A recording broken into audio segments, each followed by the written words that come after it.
Graças a Deus, Igreja, estamos aqui para mais uma aula, né? Comigo presente, Davidson Júnior. Mais uma vez farrapou e fugiu.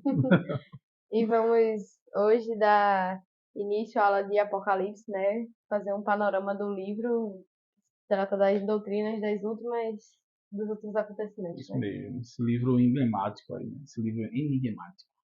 Eu brinquei aqui sobre Júnior, mas ele está no pequeno grupo hoje, liderando o PG, né? Por isso não está conosco, mas Yasmin está sempre aqui para nos ajudar. E a nossa intenção hoje é falar desse livro que é tão, vamos dizer assim, ele é tão temido por muitos. Eu não sei se para você, Yasmin, se você tem medo de ler Apocalipse, mas tem muita gente e tem medo de ler o livro de Apocalipse. Tem gente que tem dá angústia quando começa a ver os acontecimentos, né? E prefere não tocar nesse livro, né? Mas esse livro, na verdade, trata de esperança. Esse livro trata do fim, dos últimos acontecimentos, daquilo que há de acontecer de fato, mas com esse olhar de esperança, né, para o futuro, a vitória do Cordeiro, né, do Leão, de Cristo, né, da Igreja. Esse livro é lindo, né? A gente precisa realmente aprender a estudá-lo. E é isso que a gente vai tentar fazer hoje. O estudo de Apocalipse hoje é um estudo panorâmico. A gente quer entendê-lo como livro, mas para você ter uma ideia, ele é tão denso que ele vai ser o único livro da nossa escola, desses módulos, que vai ter um módulo só consagrado a ele. A gente vai ter um módulo só sobre escatologia, só sobre Apocalipse. E vai ser muito bacana. Então ele é muito denso, a gente vai deixar um módulo especial para aprofundar esse livro, estudar parte por parte, para a gente aprender bem esse livro. Essa é a nossa intenção. Vamos lá? E de forma geral, assim, o que tem de tão intrigante para a gente aprender nesse livro? Então, vamos tentar começar de forma básica, Hermin, tentando olhar as generalidades, o que o livro apresenta para a gente, conhecendo o livro, para depois a gente tentar entender um pouco essas questões mais difíceis que o livro nos apresenta. Então, primeiro, com relação à sua autoria, né? O apóstolo João, ele é o autor, né? Irmão de Tiago, os dois são filhos de Zebedeu, discípulos de Jesus, e ele é quem escreve, ele que tem essa visão na ilha de Patmos, né? A ilha de Patmos, a gente colocou essa observação aí, fica no mar Egeu, ali sudoeste da Turquia, e ali por volta do ano 95 depois de Cristo. O que é interessante para a gente entender aqui é que João, assim, na tradição, ele é o único discípulo que ele não é martirizado, entre aspas, né? A gente tem todo um histórico que os discípulos, os apóstolos, eles foram martirizados. Alguns históricos, algumas histórias bíblicas de fato, como por exemplo Tiago, que morreu ao fio da espada, mas outras na tradição, né, mostra que os discípulos eles foram martirizados, menos João. João, entre aspas, eu falo entre aspas porque ele está isolado numa ilha, ele sofre muito numa ilha, na ilha de Patmos, e aquilo de fato é um martírio para ele. Né? Ele não está de férias numa ilha, ele não está em Fernando de Noronha, ele está numa ilha exilado, só, e ali ele está tendo uma visão das últimas coisas, né, de forma bem angustiante essa visão. Né, tanto é que o texto sagrado diz que ele cai como morto, né, como se tivesse morrido diante daquela visão, e tão angustiante que aquela visão de fato foi para o apóstolo João. A gente tem esse período que ele está escrevendo um imperador muito cruel, que é o Domiciano. Ele perseguia não só ele, como o que veio antes e os que vieram depois, imperadores que perseguiram muito a igreja, né, que colocaram os seguidores de Jesus nos coliseus para serem devorados por leões, que crucificaram, né, muitos seguidores de Jesus e tocaram fogo desses discípulos, fizeram tochas humanas, né? Então, assim, imperadores cruéis que perseguiram a igreja, e João tinha todo esse pano de fundo aí, nessa visão que ele estava tendo, ele está dentro de uma história que ele também está narrando de acordo com essa visão. Então, esse era o imperador da época. Né? O significado do nome Apocalipse é revelação. Então, alguns livros até, algumas bíblias até traz essa ideia de revelação de João, Apocalipse de João, revelação de João, aquela revelação que João teve a respeito das últimas coisas. Quanto à linguagem, a linguagem simbólica. Há, de fato, um número de teólogos que tentam meio que literalizar muitas das coisas do Apocalipse, mas a grande maioria entende de fato que ali são símbolos, né, um sentido figurado, mas que existe todo um ensino, toda uma pedagogia por trás desses símbolos ali. O principal tema é a doutrina, né, das últimas coisas, a escatologia. Né? A escatologia é uma palavra formada por duas palavras gregas. Escatos quer dizer por último, ou o que acontecerá por último, e logia, a ideia de estudo, estudo das últimas coisas. Né? Essa é a ideia do que está acontecendo no livro de Apocalipse. A gente vai entender o que está acontecendo nas últimas coisas. E vai acontecer nas últimas coisas. E a mensagem, como eu falei, é essa mensagem de esperança, né? Dessa vitória que a igreja tem, que é dada pelo Cordeiro, que é dada pelo Leão da tribo de Judá, que é esse Cristo que vence.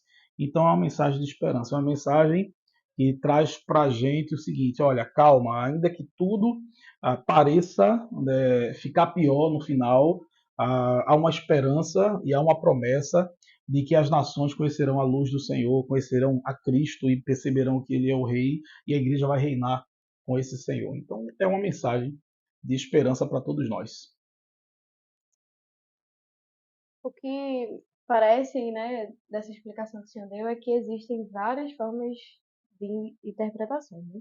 Uhum. Quais seriam essas linhas diferentes de interpretação? Isso. Você vai na igreja, você escuta Apocalipse de uma forma, você vai em outra, você já escuta de uma forma diferente. Tanto com relação à vinda de Cristo, com relação ao arrebatamento secreto, será que existe isso de fato? Mas a Bíblia fala que todo olho verá, então o arrebatamento não vai ser secreto. Então você vai vendo que existem linhas interpretativas diferentes, né? Para a gente entender o texto sagrado, de fato, é bom a gente conhecer essas linhas de interpretação. A gente trouxe aqui as três principais. A primeira delas é a linha preterista, que é a ideia do pretérito, de olhar o texto como algo que foi escrito no acontecimento passado, principalmente no primeiro século. Como eu falei aqui, João estava vivendo todo um processo de perseguição. Então, tudo que ele está, de acordo com essa visão preterista, tudo que João está vendo está acontecendo. Aconteceu ali no primeiro século. Ou seja, o anticristo quem é? Senão o imperador, né, que está destruindo, né, a igreja, que está perseguindo a igreja. Então, dentro dessa visão preterista, Apocalipse não é a visão, essa revelação não é do futuro, é o que já aconteceu, aconteceu naquela época. Então, é muito interessante saber que existem aqueles que olham para Apocalipse dessa forma. João estava descrevendo o problema daquela época, as perseguições que a igreja sofre se refere à opressão do Império Romano. O fim de todas as coisas teve início nos anos 70, porque aqui tem uma perseguição enorme do Império Romano à igreja, e a gente vê tanto Jerusalém como todo Israel sendo destruído. Então é muito interessante saber que existem aqueles que pensam e olham o Apocalipse desta forma, de coisas que já aconteceram, e principalmente dentro ali do primeiro século. A segunda linha interpretativa que a gente vai ver agora, Yasmin, que é a linha futurista, ele já não tem mais essa visão do passado, tem a visão do futuro, olha para o futuro. De fato, quem pensa e quem olha Apocalipse nessa linha interpretativa de forma futurista de coisas que hão de acontecer, eles ainda colocam os três primeiros capítulos do livro como fator histórico, ou seja, os três primeiros capítulos de fato já podem ter acontecido. É histórico, está na história, mas nada se aplica para hoje, e tudo ainda vai acontecer. Então a ideia da tribulação, a ideia do milênio, do reinado de Cristo, tudo é o que ainda vai acontecer. Então é uma linha futurista, se olha para o futuro. E a última linha interpretativa que a gente vai falar é a linha histórica. Essa linha histórica, ela compreende passado, presente e futuro. A linha histórica, ela vai dizer que, de fato, o livro e a visão que João teve na ilha de Patmos foi uma visão para aquela época, um consolo que a igreja precisava, né, naquela época. Então, este livro que fala da vitória no final de todas as coisas, essa esperança que a igreja deve ter, essa visão que o apóstolo teve foi também para consolar todos aqueles que estavam sofrendo, sendo martirizados e tudo mais. Então, essa visão histórica, ver o texto sendo escrito para aquela época, ver o texto sendo escrito para os dias atuais. É um livro que narra acontecimentos do tempo presente, portanto, contemporâneo. As coisas que acontecem hoje estão dentro dessa visão do Apocalipse, e também um livro, uma visão que olha para o futuro, de coisas que ainda vão acontecer. Então, essa linha histórica, eu diria que é, sem dúvida, a linha mais precisa, mais aceita, e talvez a linha, vamos dizer assim, que tem mais base bíblica de fato. Pelo menos na minha visão, é a linha que a gente deveria utilizar para estudar, né, e olhar o texto de Apocalipse. Ou seja, é um texto de consolo para o passado, dessa visão que João estava tendo, acontecimentos que a gente vê de fato hoje, e a gente diz de fato só pode estar acontecendo, está chegando o fim, e coisas que ainda não aconteceram, mas que vão acontecer. Então, essa é a linha histórica que a gente pode olhar o texto sagrado de Apocalipse. E qual seria a melhor forma da gente entender e estudar o livro? Pronto, a melhor forma de estudar, a gente destacou e trouxe aqui a visão desse camarada aqui chamado William Hendrickson. Ele tem uma certa forma de organizar o texto de Apocalipse, ou de distribuir o texto de Apocalipse, que ele chama de 7 sessões paralelas e progressivas, né? Ou 7 sessões paralelas e reveladoras. Ou seja, há uma revelação progressiva, reveladora, que a gente vai acompanhando ao longo do livro, e esse livro se divide aí em 7 sessões. E a gente vai tentar estudar agora e ver essas 7 sessões, como elas se organizam no texto sagrado. E vai ser bem bacana a gente entender isso. Por exemplo, os capítulos de 1 a 3, a gente tem a primeira sessão. E a primeira sessão é aquela visão que João tem dos 7 candeeiros, né, que fala dessas 7 igrejas. E queria que você lesse para a gente aí esse texto de Apocalipse 1:20. O mistério das 7 estrelas que viste na minha destra e dos 7 candeeiros de ouro. As 7 estrelas são os anjos das 7 igrejas, e os 7 candeeiros que viste são as 7 igrejas. Então, a revelação, né, os 7 candeeiros são as 7 igrejas. O próprio texto já interpreta para a gente o que são esses 7 candeeiros, ou 7 candelabros, dependendo da versão que a gente vai ler. São as 7 igrejas, e 7 é o número da perfeição, né? 7 é o número da completude. Então, a visão que João tem é que, apesar de toda aquela perseguição que a igreja estava sofrendo, o Filho de Deus ele estava passeando no meio da igreja, dessas 7 igrejas que representam a igreja do Senhor em sua completude.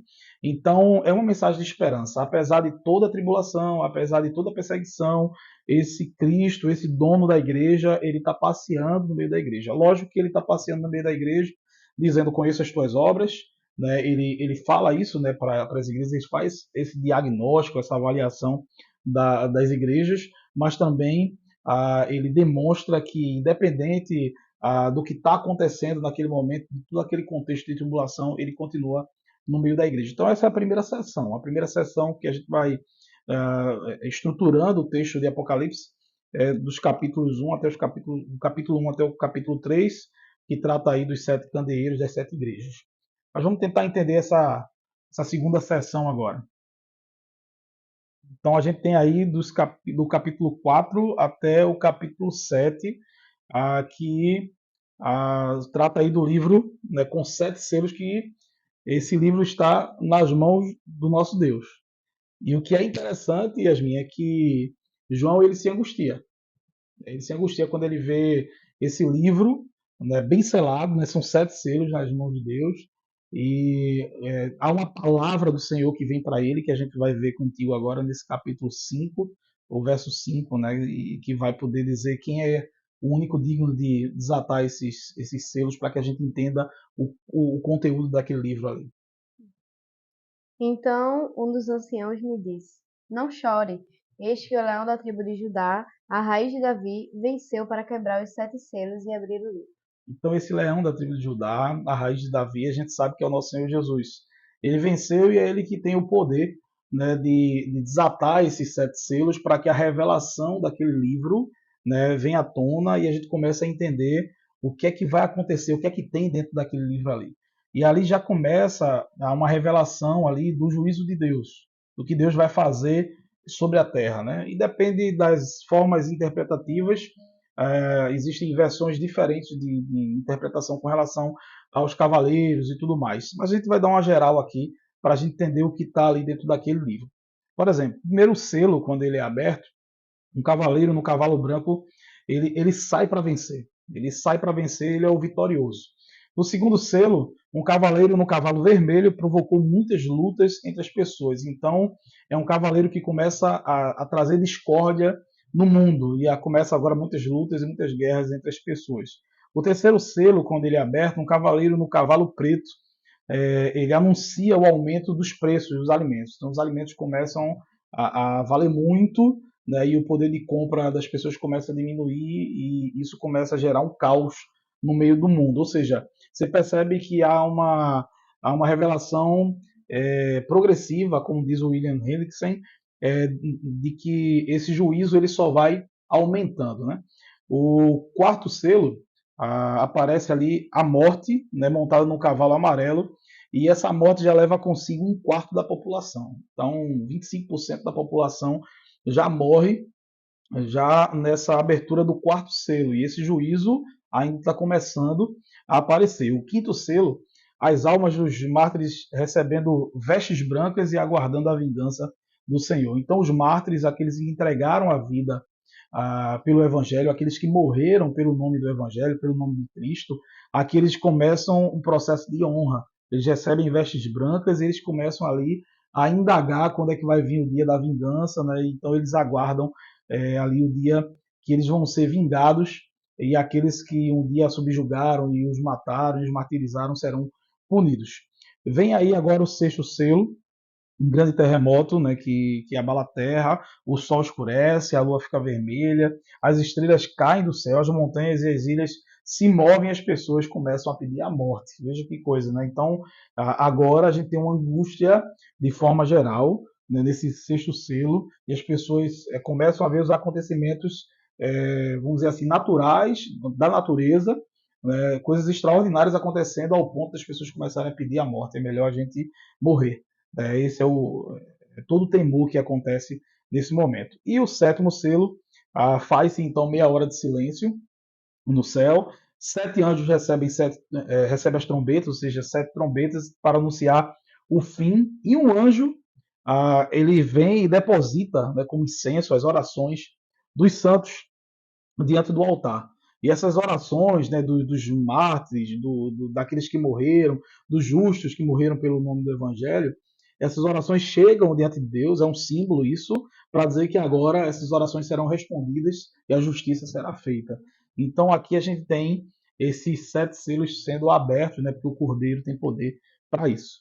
Mas é interessante a gente saber que nesse último selo, 7 anjos aparecem com 7 trombetas. Então, a terceira sessão do capítulo 8 até o capítulo 11 já traz para a gente a revelação dessas 7 trombetas. E o que é mais interessante, Yasmin, é que essas 7 trombetas falam de um juízo parcial, ou seja, ainda não é o juízo final. Ainda esse juízo está sendo de forma gradativa, está chegando e as pessoas estão sentindo na pele tudo o que está acontecendo com o mundo. Então, vamos tentar entender agora essa primeira trombeta tocando. Atinge a vegetação e toda a terra seca. Então, a gente vai vendo no texto sagrado.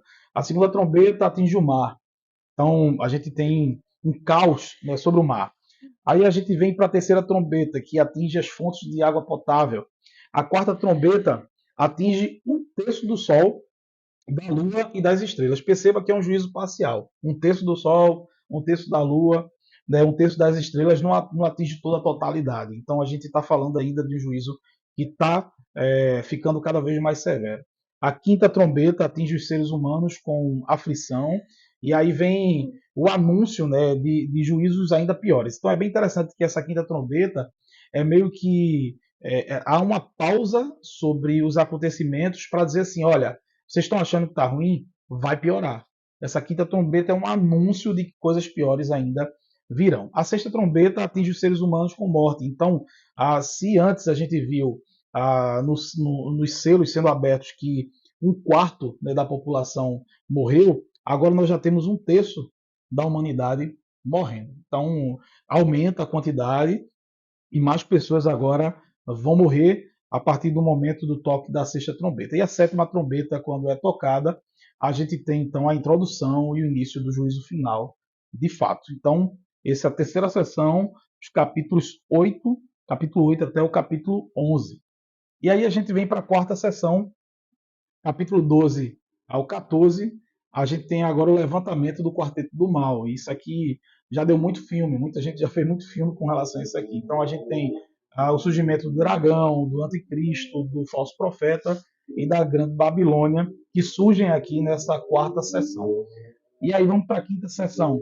A quinta sessão, a gente tem as taças da ira de Deus sendo derramadas. No capítulo 15 até o capítulo 16, a gente tem então não mais o juízo parcial, né, como foram as trombetas, mas agora praticamente o juízo final, o juízo total de Deus, que são as 7 taças da sua ira sendo derramadas sobre o mundo.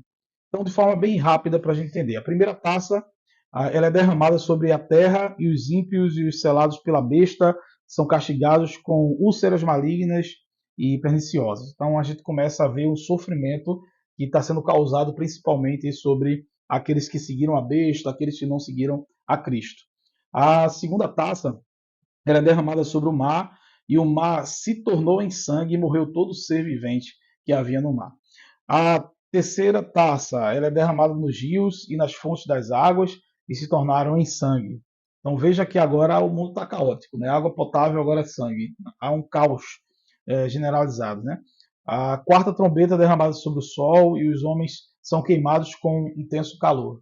Então a gente tem aqui uma mudança climática absurda ao ponto dos homens serem queimados com o calor do sol. A quinta taça, ela é derramada no trono da besta e os homens remordiam a língua por causa da dor que sentiam. Então, veja tanta coisa simbólica tem aqui para a gente tentar entender. Talvez, quando a gente for estudar o livro de uma forma mais profunda, a gente vai entender algumas coisas que são figuradas, mas que dá para a gente aplicar. A sexta taça, Cristo destruindo o anticristo com o sopro da sua boca.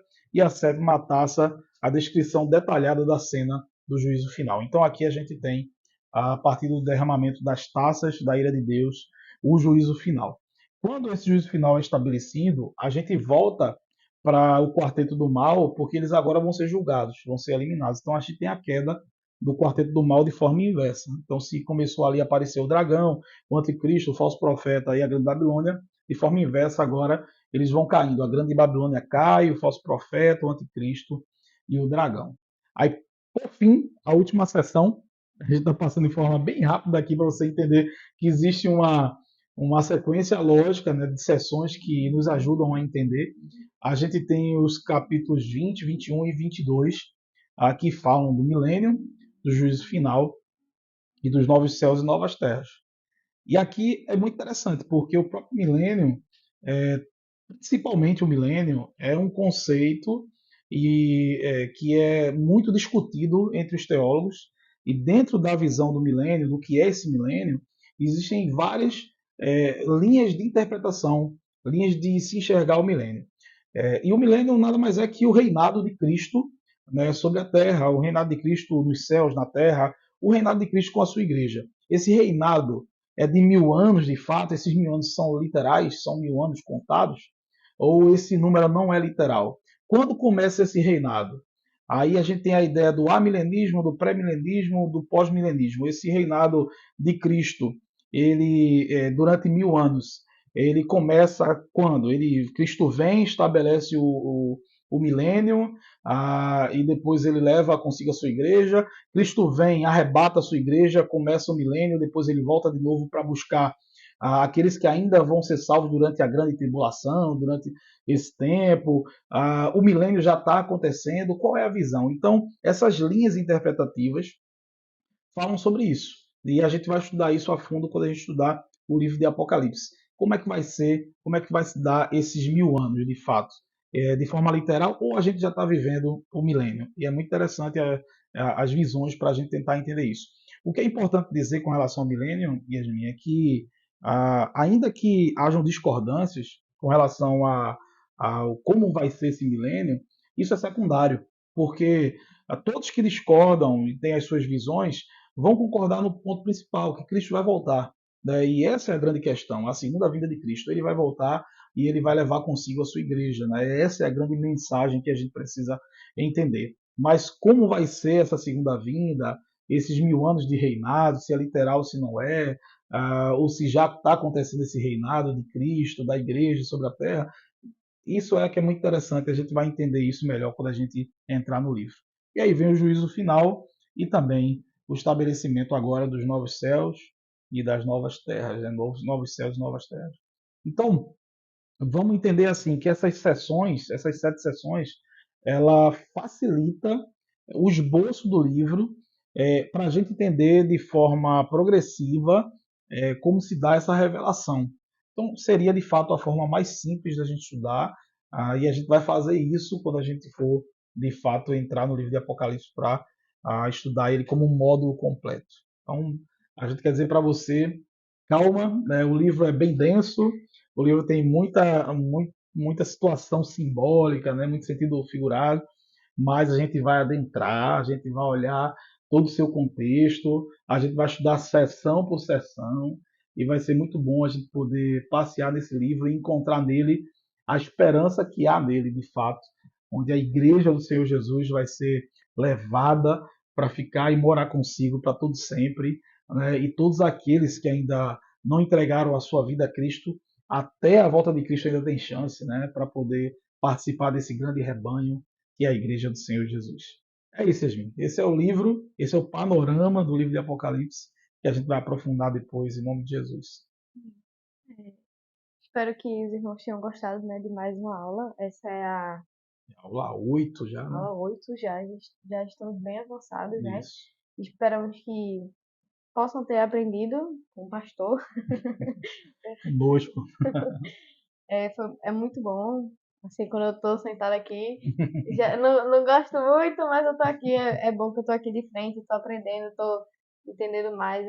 Essas aulas têm sido muito preciosas nesse tempo que a gente tem passado, tanto aqui na aula virtual como na presencial. Eu creio que tem sido bênção Uhum. para todo mundo, né? E é isso, gente. Chegamos ao final de mais uma aula. Fique com Deus. Até a próxima. Amém. Deus abençoe vocês. Sigam juntos aí estudando a palavra do Senhor, responda os questionários.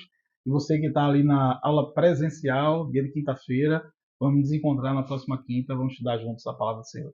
Deus abençoe sua vida em nome de Jesus.